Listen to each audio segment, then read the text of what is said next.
Degree से खबर शामिल करते हैं डिजिटल आवाज न्यूज के लिए रिपोर्टर अमान उल्लाह महर की रिपोर्ट। मातली में डकैती की वारदात, मुल्जिमान की गिरफ्तारी जरूरी। तहरीर मोहम्मद असलम कायम खानी। मातली की जहीर कॉलोनी में एक दुकान पर डकैती की वारदात, जिसमें असलहे के जोर पर तकरीबन 5 लाख रुपए और 2 मोबाइल फोन लूट लिए गए, हर लिहाज से काबिले मजम्मत है। शहरी, समाजी और सहाफती हलके अपने अपने अंदाज में इस वाक़ये की मजम्मत कर रहे हैं।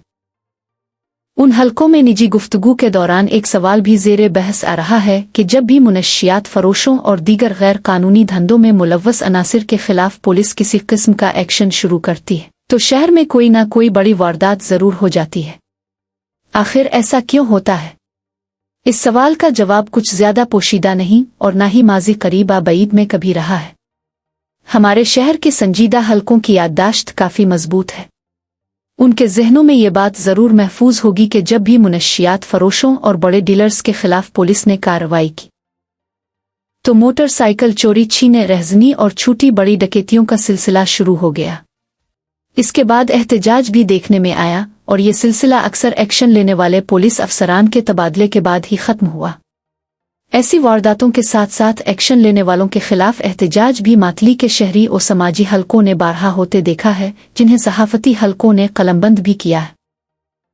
शहरियों को याद होगा कि एक साबिक एसपी जिला बदीन ने मातली शहर में एंटी नारकोटिक्स के ज़ेरे एहतमाम रैली के बाद अली शेर कांटे के करीब एक तकरीब से खिताब करते हुए कहा था, मेरी समझ में ये नहीं आता कि जिला बदीन ने पुलिस मुनशियात फरोशों को पकड़ती है और सड़कों पर एहतजाज शुरू हो जाता है।